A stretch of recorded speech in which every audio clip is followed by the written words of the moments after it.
Folks, I'll tell you what, I'm excited. The reason we do this is because I get now to talk to people that I genuinely want to talk to. For those who are not aware, about a year ago when we really did this whole entire podcast thing, we had sponsors, we had all this other stuff. And thankfully, those people gave us a shot, but also that comes with responsibilities. We had to do a lot of episodes with some people that maybe we otherwise wouldn't enjoy talking to. This right here is somebody that I actually really do enjoy. It's a personal friend of mine, Thais.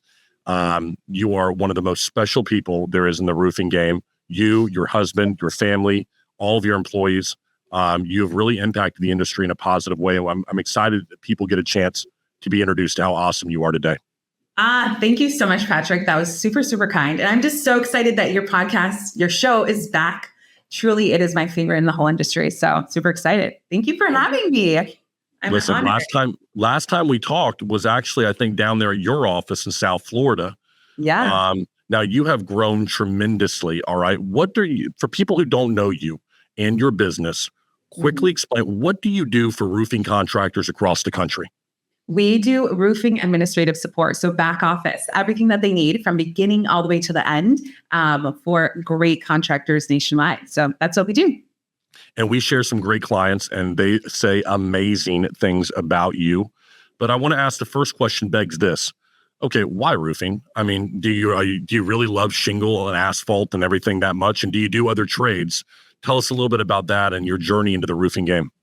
Yeah. So I come from corporate America, right? So corporate America, working with Fortune 500 companies nationwide, worldwide, I mean, and no roofing background whatsoever. But what I learned is that in my corporate life that I worked a lot with construction as well, that construction, all of the things involved, roofing needed a lot of help. Why roofing? Well, I really, when I started Saenz Global, we kind of were working with anyone who was breathing. So like if they were a taco company or a pharmacy or anyone, we're like, you're alive, you're breathing, we can help you. So what happened here is a roofing contractor connected with us because they had heard about our support. And we're like, yeah, we can work with you. Absolutely. Right. And so we got one roofing contractor, fell in love with the roofing industry, learned all things pulling permits, scheduling inspections, closing documents. We learned it all with this one roofer, fell in love with it, and then really decided just to do roofing industry. We do support. We have one client that we had made an exception in the early stages and are still with us till today. We do HVAC, so commercial HVAC. So pulling permits for HVAC companies in Florida specifically. So we have a lot of success there with that client. And we haven't really looked into tapping into that market yet, but it is something we're really strong in as well. Client's been with us for over 4 years now. So yeah. So when people think about administrative support, the one thing they may think about is overseas, people I can't understand. You're just going to basically be people who make phone calls for me. I think there's a misconception out there in the way that you do business. Now, I personally have been to your office. You're US based, although you have people in other countries I know, but I want to talk about that because it's worth discussing the way that you do things differently as opposed to what someone might traditionally think of a back office or virtual support. I want to use the right language. Can you explain to me how your teams are set up to be different for a roofing contractor than possibly what they might be used to? Yeah, absolutely. So when I started Saenz Global, I'm really big on create a company that you would love to work with, right? So that I would love to be part of. And so that's the culture of our company and our team. So we bring in really high caliber individuals. And I'm Brazilian, by the way. So like my English is my third language. So it's the last language I learned. And so Portuguese is my first, Spanish was my second, as I lived in Mexico for some time as well. And then I learned English. And so what I know is that good people know good people. And so working internationally, I know a lot of great people, right? And so what happens with our team, so our team is really high caliber individuals from the US, from Brazil, and from Argentina, which is literally the areas that I know, I know them. And the individuals that work in our team are super high caliber. They all kind of, our whole team has come like one from one another, if that makes sense. So we have a huge pipeline of individuals waiting to join our team. It's really robust. But what differentiates us is the company culture. So people want to work with us and work for us. So we treat our people like we're here to win championships. So there's a pride of working with Saenz Global. You're not just an administrator. You're not just doing admin tasks. Like, we have individuals that we want their success. We want them to win in life. And how do we win in life? You win by supporting our clients. We want our clients to win, and we want to win with them. And so company culture is huge for us. Our team is all about people, and we're all about caring about we're the we care team. We like to say, like, we care about our clients, we care about them. And so that's a big aspect about our company. It's the company culture. Our turnover rate is super, super low. And the company culture is super exciting, that we love our people, and our people love being part of Saenz Global. So that's a huge thing for us.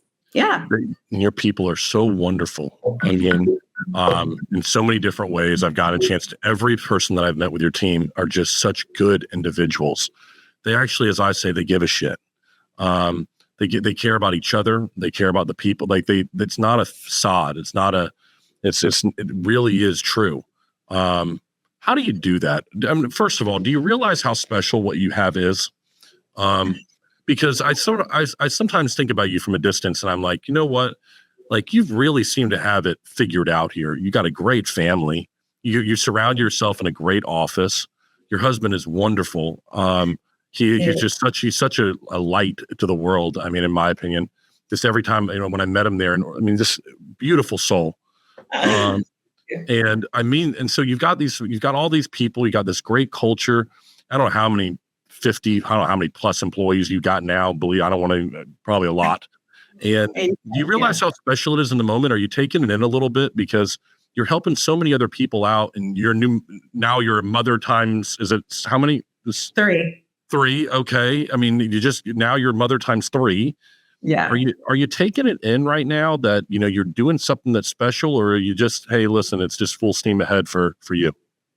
Yeah, it's really important to just step back and reflect, because I think, we know, as being business owners, it's so easy to just get caught up in what needs to happen, what needs to continue, and just to really step back, reflect, and to go, wow, look at how good, and all the, even when things aren't, the not so great things come ahead, everything is good. It's for our good, right? And so, your words super encouraging. I think what helps us and how we've built this is that we really care. We care about people. And I truly believe if you care about people, they will care about they will care about your clients and the company, because the company no longer is just, I go to work to get money. It's I have a purpose. And so that's really what's big about our company culture. It's you're not just here to work, you have a purpose. And when you come, you are bringing, how we're set up internally is when we work with roofing contractors, they don't get we're not virtual assistants, right? So they don't get a VA. It's not one person, it's a team supporting them. And so how do teams win? We win. And there's this accountability working within a team, right? So we're really big on accountability. And if it's the way we put it is, we want to win the Super Bowl or the World Cup. You bring in elite players and you play. And if you're going to play on the field together, if you're not putting in your work and you're putting us down, you're going to have to get out. And that's it. And so there's this accountability of when we work together, and everyone knows it. There's that accountability of I'm here to make my team win. And so that's the company culture. We want to see people win. We brave. It's really cool to hear people say, hey, I just built my dream house, or I just got to go on a trip, or I just got to, bring my mom over to, it's just, we take care of our people, and they take great care of our clients. So that's what we're all about here. 2 things jumped out to me about what you just said right there. You use some wording. I think it's very important that the audience understands the difference here. I've got it written down here: back office support versus virtual assistant. You're saying you're not a virtual assistant. When someone thinks about perhaps what you do, they might try to interchange the words. Can you explain to me a little bit about what makes it different, Thais, between what somebody who's in the roofing game is going to receive? Yeah. So when you think of a virtual assistant, and this is just from background, it's an individual, right? And they're going to be doing tasks for you, right? They're doing tasks. And, and as we know, when you have, and depending on where they're located in the world, or, how that goes, maybe it's just more of a factory. They have someone down their neck, get this done, and they're doing things out of fear, right? I'm afraid, versus I'm so stoked to win, to help our clients. And so the difference between us is that our team, we're not VAs. We're literally, we're a back office. You get a dedicated team, right, of experts. And so when we're working with our clients, we're looking at what they're doing. And sometimes because this is the business to business model, we're communicating with them and saying, hey, listen, your workflow works, but did you know that if you just tweaked this and added this and did this, added a little spice here, that would streamline the process? Do you want to give it a try? And they're like, yeah. So it's like, we're not just doing tasks. We're here to make them more efficient, better, stronger. So if there's an issue with their CRM, we're not going to pause what we're doing and say, oh, I can't do the job because it's not functioning. We're literally going directly to the tech companies. A lot of them, we have Slack channels directly with them, and we're saying, hey guys, like there's troubleshooting here. What's going on? And so kind of like that high elite support for roofing contractors. That's the kind of differentiating there. Okay, but you mentioned teams is what you just said right there. So I think of a virtual assistant. I'm going to go and I'm going to get an individual. That person's going to be my do person. Can you do this, and do that? I want everyone to understand a little bit more, and if you could dive a little bit more into this team aspect of what you're talking about, because if I remember correctly, you had like 5-6 people on a team or something like that. If I remember, it's been a little bit of time, Jay, so forgive me. Yeah. And really what I thought about when the team side of things is that you had people that were experts in various things to be able to offer to that particular client of yours.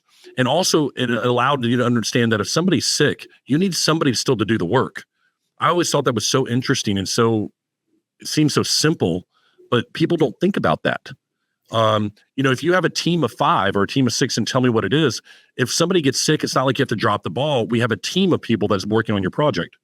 Right. And so that's actually from the get-go. So the team-wise numbers, it's not, numbers differentiate, right? Depending on tiers, where the client is, their growth, all that stuff. So it's not hey, you get a dedicated X amount of people. No, what it is, it's like you get a dedicated team. So you're going to get a client success manager. That's your to-go person that you're going to FaceTime, text message, do all the good stuff. Like anything that you need, they're there for you. Your team lead, and then the team that's pumping out the work. What that means is, what work comes in, it goes out. That means that every single day, our roofing contractors don't have to go, is my admin going to show up? Did they get sick? Are they going to leave? All these factors. Am I going to have to train them and coach them and then they're gone, right? With us, you don't even have to train and coach us. We know what to do. We just need you to literally tell us how you like it done. We know the skeleton. You just need to learn your DNA. So what's your DNA? How do you like it done? Right. And so that's really what we're learning. And so you don't, with a virtual assistant, a lot of times you're going to bring them in, you're going to have to show them your CRM, all that stuff. We have experts in the game. So actually 100% of our whole team is certified in several of the CRM tools. So we have certifications. We're in that aspect. So team-wise, I think, again, think of when you go play a sport, there's individuals that have different positions. I'm going to use soccer because that's the one I'm most familiar with, right? Sure. You have your forwards, your goalies, you have your goalie, your forward, midfield, all that stuff. Well, at any moment, a goalie can actually go to the midfield and actually try to score a goal, right? It's not often, but it happens. So the midfield will go forward or they'll go back to defense. So that's how we work as a team as well. So when we're all can actually do all the tasks, everyone can do all of them. It's not just one individual that can do it. It's all of us can do it to the same high caliber. And we're all working together. Okay, so you're working together. I think of a contractor out there who's watching this is going to want to know this. All right. I mean, it sounds very kumbaya and everyone's friendly. Cool. Let's say it's true. Let's say you sold me on that part. All right. Yeah. What I want to know is this, though. I want to know how you grade these people. Because if I'm a contractor out there and I want to know what does success look like to Saenz Global? What does success look like on the team that I have? And how are you monitoring to make sure that I'm going to get what I'm looking for in my back office support? How are these individuals graded to ensure you're going to get quality control?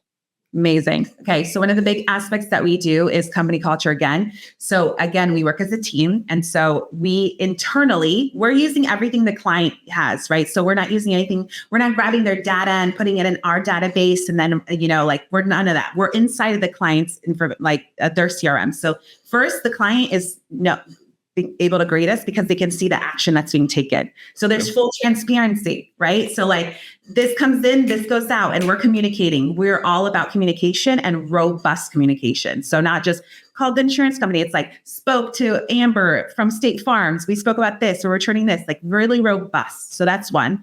But internally, how are we grading them? One, first to even get in our team, it's super intensive. They're actually going through 3 different screenings. One for language skills, the other one for just critical thinking skills. We actually have them do a full on SOP. They have to get an SOP, and it's all permitting and a bunch of difficult things that are in the roofing industry. We're testing them for critical thinking skills. So there's no way they can even hack this, right? Like we're testing to see if they're picking up on certain things. And so if they're able to pass these exams, then they go to the next phase, which is a group training. And then group training, they get audited and we test them again. So and there's even additional processes to that. So just to make it in, it's super hard. 70% of people get turned away. Then when they get put into our team, the way we're internally speaking is we're using Slack channels. So you're getting put into a team. And so as information is coming in, the accountability happens. We're using automations as well. So automations are telling us that information is coming in for the client to complete. And now team members are going, hey, I'm doing this, completed it. Hey, I'm doing this. So now there's this accountability. If you go through any channel, you just hear the excitement happening. So there's this accountability happening internally as well. So it's, again, company culture about team and effectiveness and execution. So you're doing a great job of that. So what is it like, though? I mean, if I'm somebody out there and I'm a contractor, right? And I'm like, all right, I mean, I've thought about doing this before, but I've been hesitant, obviously. I'm sure you run into these people that, they've had the horror stories or they've heard bad things, yada, yada, yada. And I get that. I truly do. Or they don't want to make the investment.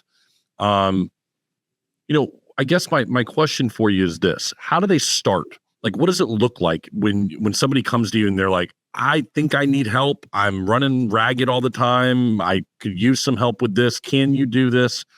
How do you get someone who oftentimes high level is so scatterbrained with things like me?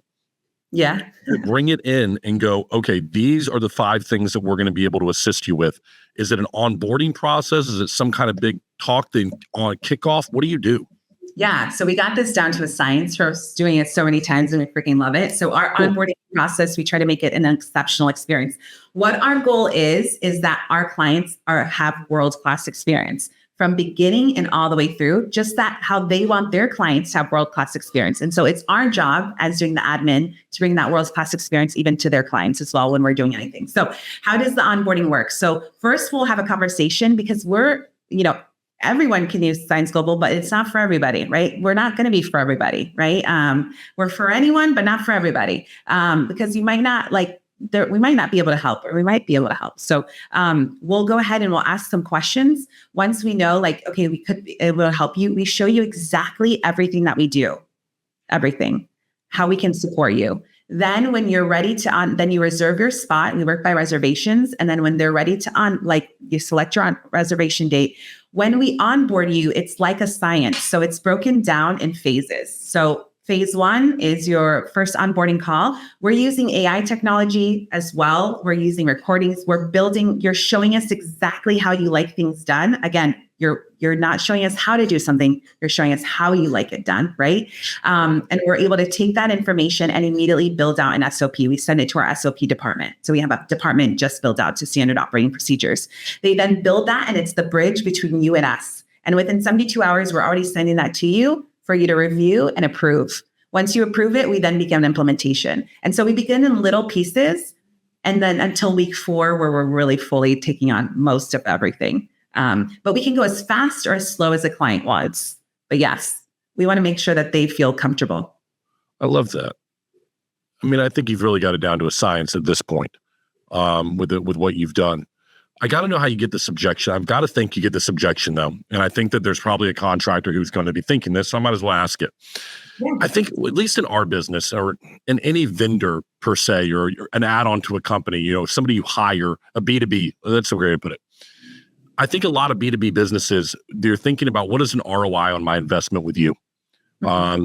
When somebody buys video from my company, they look at it and they go, okay, what am I going to get when I get this video? Where am I going to use it? How am I going to get a return on investment?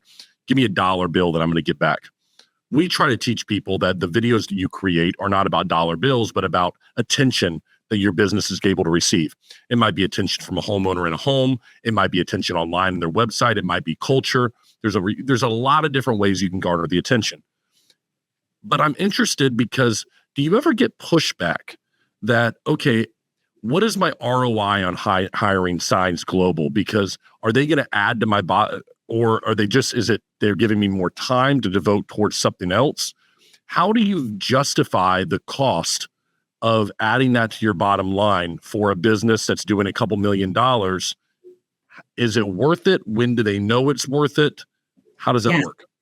Love the question. So absolutely, we have gotten this question before. And one of the best things that we did is created case studies on actual clients of ours. So that's actually part of our whole discovery call. We're going to present you case studies of live clients that actually are with us till this day. And one of them, this is the thing, we're saving on average for roofing contractors. Let's say if you're around the 5 million area, you're saving around $70,000 to $130,000 per year. Wow. And not only that, you're adding sales. So how you're on overhead, you're saving that amount.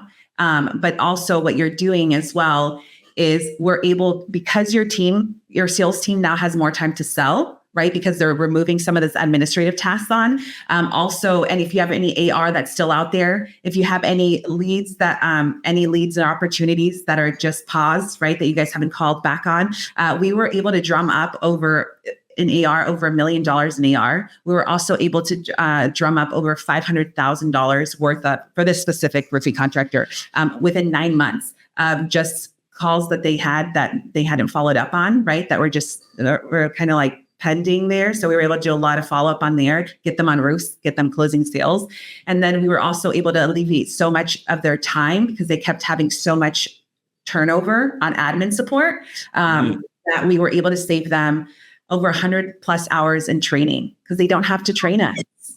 So we're saving hundreds of hours of training. We're helping you with getting your AR in line. If you have anything there, we're helping you also with just freeing up your sales team so they can go out there and sell more. So the case study, we have multiple of these. It's a huge return on investment. And so this roofing contractor within 9 months was able to have so much success that at the end of the year, he went from 5 months and right almost at 10 million. And he's on track to 15 million this year. We work with roofing contractors that were at 5 million within 4 years. They're at 30 million. And they've never had to stop and train an admin. We've been able to grow with them the whole journey. So there's a huge ROI in it. It's pretty awesome. Yeah. When we say we're not virtual assistants, we are really a B2B. We're really about your success. You've got to feel it every month. And we're bringing that value every single month. We're a team with you. Yeah, so that brings me some questions about you personally, okay? Because you've been able to build something that's pretty damn impressive in a very short amount of time without a lot of experience in an industry that is very unforgiving. Lord knows it. I've been involved with it, and I got more wrinkles on my face than the first time me and you talked. And it can be tough. I guess, my question for you is one that I wanted to ask you. You have such a good soul. You care about people so much. How do you balance that, the person with trying to run a business in an industry that is pretty damn cutthroat, and not only the industry that you're serving, but your vertical has got some players in it that don't play around, and it can be a tough industry. I'm interested how you balance the person that I know, the person that is just will go give you the shirt off her back, with also you're having to run a pretty damn serious business against some competitors out there who don't maybe share the same values at times of what you do. What's that been like? Yeah, really, to be honest, I just really focus on us. We just focus, our biggest competition is ourselves. So that's my biggest competitor. My biggest competitor is ourselves and making us better. So we're really big on investing in coaching. So we've gotten to where we are by actually investing in getting people who have been much farther than us to guide us and direct us. We're really big on seeking wisdom and counsel. So again, we have consultants come in and guide us and direct us as well that really align where we want to be. And we just really go back to, it's about world class for our people and for our clients. And so that's our biggest competition, is truly ourselves, and then making sure we're staying on top of it, technology. So we're really huge on that. We're actually now offering AI build outs for our clients. We're actually using AI internally as well with our website. So we have an AI. Literally, you can ask them any question about Saenz Global and they're there to answer. And it's not a chat box. It's truly an AI that's been built out. And now we do that for every single one of our clients internally. So our team is able to communicate with the AIs for our clients and know exactly what the client needs based on the information from that client. So we're really big on technology. We're working with some big things there. And so, yeah, that's our competition. Our competition is ourselves. But I got to give it up to our COO, Maria McMillan. I could not be here without her. So she runs a tight ship for excellence when it comes to operations. And so that's what we're all about, excellence in every single thing that we do. So we own what we do. And even if we drop the ball, we will own that as well. So we're not perfect, but we strive for complete excellence. Yeah, you all definitely do strive for excellence. I want to, as you've built this thing, there are a lot of people out there who are building a business that they're struggling with certain aspects of it. How important has it been to surround yourself with people like, let's say, Maria, COO, and probably does things different than what you do, and maybe even better in some areas than what you do? Yeah. Have you found that's been successful for your team with, hiring people that are different than Thais? I mean, different than you? Because you have got a very dynamic personality. There's got to be a temptation to just say, well, listen, if I have 50 of me, man, we'd be really good. No, I do not want 50 of me. I don't even want another one of me, Patrick. I always say that what I did when I started Saenz Global, because I would read a lot, right? And like, what do great companies say is just hire people that are better than you. Right. And that's for me what I did. I just hired people that are way more intelligent than I am, that are way more high caliber than I am. And that all I need to do is give them the tools that they need to just make their magic and allow them to do the magic. I'm there to facilitate them to be able to do what they're great at. So administration seems super boring, but for our people, because they're not a Thais, because I would burn down the place, right? If I was doing the administration, they're not like Thais. They do think, black and white, and they're all processes and procedures, and they get a high on SOPs, right? Like that's the type of people that we have on our company. And that's because you have great people that are not like me. So yeah, Maria McMillan is the bomb. And the rest of our team as well. So, I mean, I know you've got an entrepreneurial spirit about you. You just mentioned some AI stuff that you're doing, but I've got to imagine that your space, like all other spaces, is evolving. And we haven't talked about this previously, so I'm interested in the answer. How exactly is your space evolving? What comes next, I guess, for Saenz Global as you look at how you can add value to roofing contractors, let's say 12 months from now? Are the service offerings changing? I know, have they changed? Where do you find this now? Where are you at in the space? Yeah. So right now we're really in an interesting place because we're truly more, the way that you would say it, we're like more of a boutique, right? We're not for everybody. Like we're not here for like the masses. We're really here for individuals who we align in the same way. Like you want to win. We want to win with you. You're invested. We're invested in you. Let's go together. Right. What has changed now is a bit that we've now allowed for an introductory package. We allowed for an introductory package that allows clients to experience what we do without having to. It's my husband. Give me 1 second. Hey, I'm on a podcast. I gotta go. Hold on. I don't know what happened. I don't know. I put this on mute. I don't know why it didn't work. Do not disturb. It's on do not disturb. Well, hopefully he gets through do not disturb. I mean, like, come on. Probably why. He's like there's probably like 3 people that get through do not disturb. Yeah, it's one of them, but now we're good. Okay, sorry about that. Okay. Where was I? Okay. Yeah, there has been a change. So before we used to just really be very particular, which we still are. However, we are now opened to like providing what we call a entry package, right? Where they're able to kind of to little taste, because we see there's so much hesitation for individuals to be like, I'm not sure if I want to, let you have all this like to do. Well, you can now have an introductory package where you can experience the support. And it's like at a different cost. So it's nice. Okay, so let's say I'm a contractor out there. You said you're not for everybody. I think there's a lot of contractors who want to win. So there's got to be something else besides the winning side. Is there a couple other qualifications that come to your mind that you say, okay, if a contractor is this and this, yeah, good for me. Or maybe perhaps you're like, if you're in this place in your business, not good for us. Who's that Yes. ideal person that's come to mind as you've seen that's like, we can really help this person. This is our person we need to talk to. Yeah. So if you have a CRM tool, right, that you're using something like you're actually at a place in your business where you're using a CRM tool, that's a big yes, right? Where you have had some type of administrative support experience, that's typically a good yes. Even if you have in-house already individuals working for you, that's a big yes too, because now we can just amplify your bandwidth. Like some of the clients that we have in common, they're very large clients, right?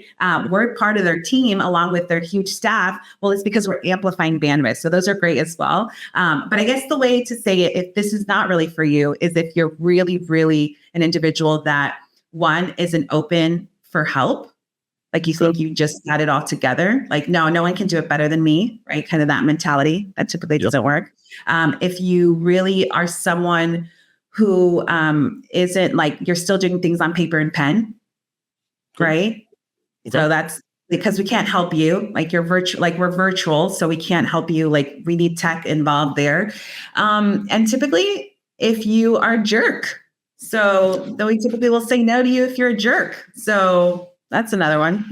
God, that should be the number one qualification for business. I was talking about this with somebody earlier. I am so tired in this business. And I think that for me, I've made some mistakes the past year of working with people that I consider to be friends and in the industry. And what you do is you go into somebody, they come to you and you're like, I want to help you. And I have that personality. I'm like, because you're a friend of mine and you're a good person. And I think that by doing and giving them a deal that they're going to understand and they're going to want to be my easiest client. They're going to want to be the person that's the best for me. Because why would my friend make it difficult on me? No, yeah. It's never worked out. It's 3 times and I'm 0 for 3. Every single time I go and I try to do something great for a friend in the industry and then, or somebody that I think, you know what, they're going to really understand I'm going above and beyond for them. It ends up being that client that I don't want to work with. And I'm not happy about. And 2 of the 3 times the relationship is fine. 1 time, not so much. But I say that to say there's something to be said for if you're a jerk, I don't want to work with you. I can think of, I got to give it. I had a client last night, roofing contractor. I had to have a talk with. It was going to be an unpleasant conversation. We talked for about 25 minutes. He's watching this. He'll know who he is. But it was going to be unpleasant.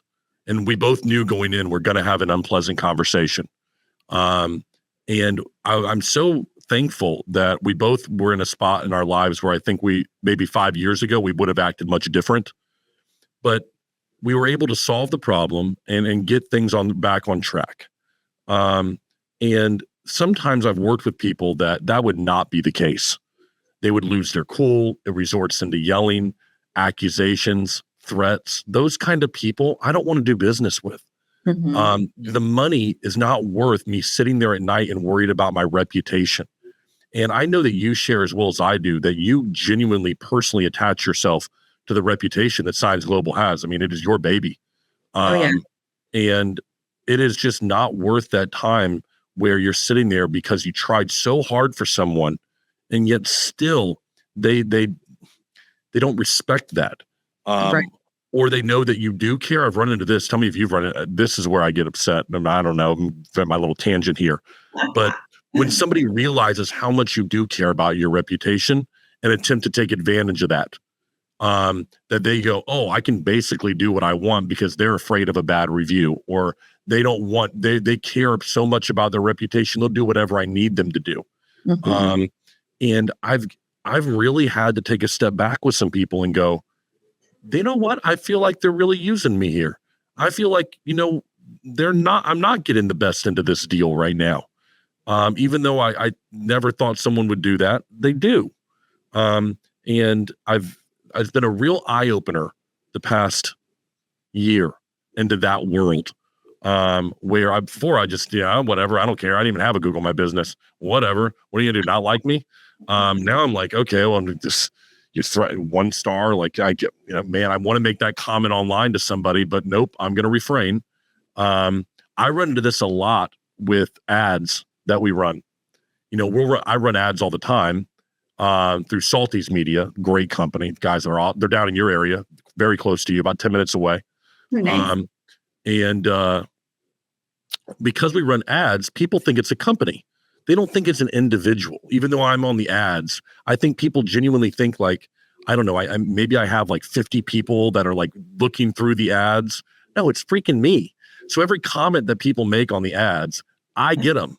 And I'm like, really? Do we have to say one more thing about, my bald head or my whatever else? I mean, Lord have mercy. We get some interesting comments from people every single day. I'm sorry to go off on a tangent here, but it's true. But I don't know what that says, but I digress. It's jerks. There are a lot of them out there. And it's tough as well because I think like inside we want to rage just as like, especially we've in our early stages when we decided to say, hey, we're really going to be a lot more particular. We're not going to take on jerks because they want this, because what we've noticed, this was an interesting one.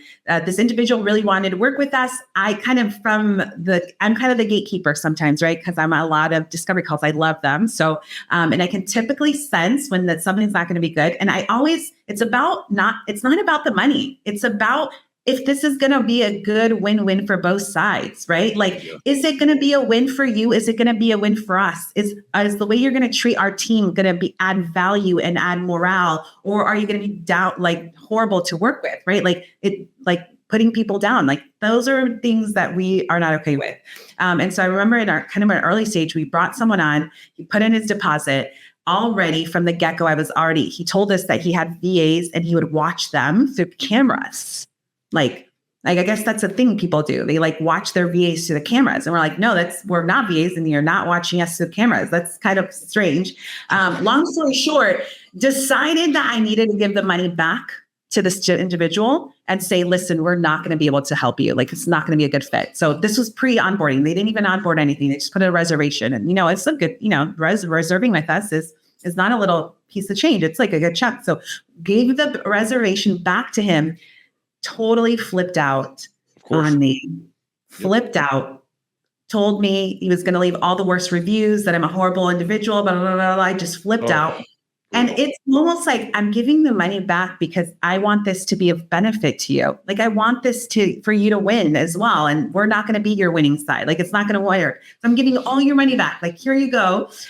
Before you even start. And got super he threatened us to leave bad reviews, threatened to tell everybody how much we sucked, all this stuff.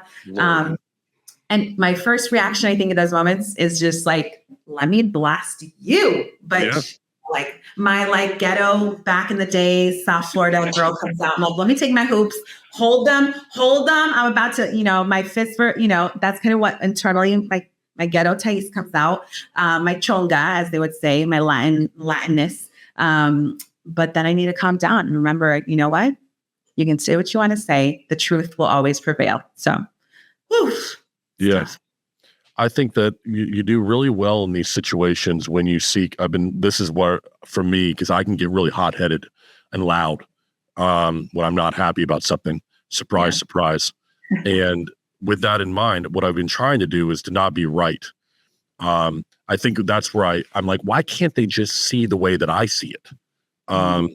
They should. And this goes with trying to find, and this sounds a little cheesy, but it's true. It's helped me. Is trying to find the truth in the situation. What is the real truth here? If the truth is that, I don't want to continue working with you because I don't feel comfortable about who you are and what you represent, let me just say that, then I want to get down to where they understand that that's where it is. I really want to get there. And maybe it's uncomfortable, but I really want to get to the truth. And if I want them to see where I'm at and that, our team went above and beyond, and that I've really begun to say to somebody, and this happened yesterday, hey, so-and-so, here's what I'd like you to understand. I really want you to understand this. If we can get to here, I'd be really happy if you could understand this for me. And it doesn't mean that I get anything out of it. It just means that you understand this side of things.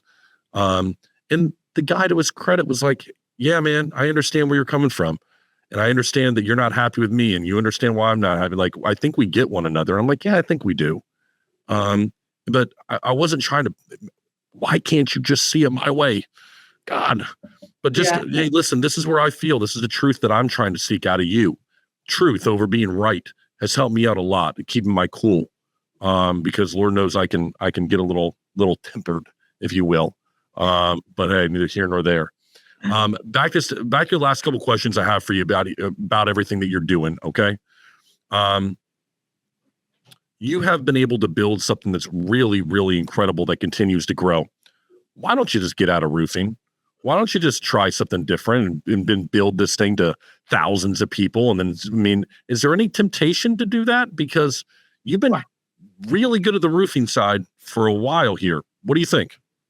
Yeah, I think there's some milestones we want to hit still. I want to be I think there's still so much to learn and to I feel like we haven't hit that place where I'm like, yes, got the roofing we got it down really well, but there's still so much more to go. And I just want to be really great at our trade. Like really say, when we say we're experts at it, we're really experts at it, right? And we're adding a lot of value into the roofing industry. And truly there's 80,000 roofing contractors nationwide. Some of them are crazy. So many. We just want to impact a few more. So once we get those hits and make an even more positive impact, we just want to impact a few more around the nation, and then maybe later look at other avenues, maybe more HVAC. We'll see. Okay. Yeah. Final question I have for you is this, Thais. I've only asked one other person this question. His name was Jason Berg, really great guy. How have you managed to keep your reputation where it is? I don't mean this in a complimentary way, as I do. It is a compliment, but I genuinely asked the question because there is not one person that I have asked about you in the years of knowing you that has said something negative about you. I haven't asked one of your employees, a mutual client, somebody I've run into, a damn speaker, not one person. I would expect someone to say that you had a bad day, you blew up, you've got a temper, you're not who you say you are. There's some kind of negative thing about you, but I haven't. Why is that? Is there some principle, some value that you adhere to that you're like, you know what, this has really helped me to stay grounded. It's helped me with my people. It's helped me keep this reputation. What has it been? That's a good one. I think, there is a verse that I really like, and I've always first, I think it's my background, right? Like just the way I grew up. My parents are just who they are is who they are in the front. And then who they are outside is who they are in the house. So that was a huge example for me. But I think there's this verse that I've always said to myself, even growing up. It's always do all things as if you're doing it for the Lord and not for man. And I just constantly repeat that to myself. And I'm like, I'm going to give this my best. I'm going to do my best. I'm going to do my best, even when you're not watching or you are watching, because at the end of the day, it's not for you and it's not for man. It's really for the Lord. And so I think that's been a huge one. That's where we really, I have so many flaws. I just have so many, my husband can tell you. But yeah, that's it. I would say, just doing it, just living life really. It's for one audience. For me would be the audience of one, which is the Lord. And what's it like now having 3 little ones? It's really interesting because you have this really intense dynamic happening where they're really obsessed with their little sister who is newborn, and my son is 7, my daughter's 4, and they want to help. But it's this beautiful phase. It's this beautiful moment of where they're really love one another a lot. And my goal is to keep telling them you got to be best friends. You got to be best friends because one day you're going to outlive me, hopefully, and you're going to only have one another. Not only, but that's this interesting moment in parenthood I'm in right now where I want my kids to be best friends. Yeah. The one thing about you is anybody who ever, who you are on a conversation like this is who you are in general. You walk up to you'll give somebody the biggest hug. You make them feel like $1 million. I think it's it's a superpower of yours the way you make people feel around you. You've done it for me. You've turned my days around at times. I look forward to seeing you, your family, your employees. You've really got a really unique gift to be able to do that for people with your energy. I just hope that you don't lose that ever, because hopefully another couple of years from now, hopefully before that time, but we'll sit down for another podcast and you'll have sold your company for billions of dollars, or one of your companies or something. And I'll be the lonely podcast guy. You're like, I guess I got to give him an interview, what I mean, for old time's sake. You've just really been able to do something that's special. And as a friend, I'm just so proud of what you've been able to accomplish. You're truly so unique in the industry with what you do. And I hope that doesn't change. And I hope your people don't change. They're freaking awesome. And people just say amazing things. So if there's a contractor out there who has considered this, then I truly hope they will give you and your people an opportunity, because they will not regret it. You've been so kind to me and my team. You've offered to do stuff for me. You go above and beyond. I'm not even your client. So I can imagine what it's like working with you when people are actually, they're paying you, they're working with you, you're integrated with their system. It's got to be an absolutely amazing thing. So thank you for taking the time today to speak to me about it and just being able to see your face. And I appreciate it so much. Thank you. And seriously, Patrick, I'm so excited for what's ahead this year and the year to come. And just know that we're cheering up for you. You're literally our favorite podcast and one of our favorite people. So thank you. Very kind of you. Okay. I'll talk to you soon. I hope people found some value in this. We'll put all of your information in the comments. We'll put it across the bottom of the screen, everything, so people can reach you and they can become a part of this, because it is so necessary for our roofing contractors out there to be able to focus on what they do great. Let you take care of those things that, they may slacken a little bit, and they're going to be better off for it. So thank you so much, everybody. Okay. I appreciate it. Thanks, guys. Bye. Thank you. I know.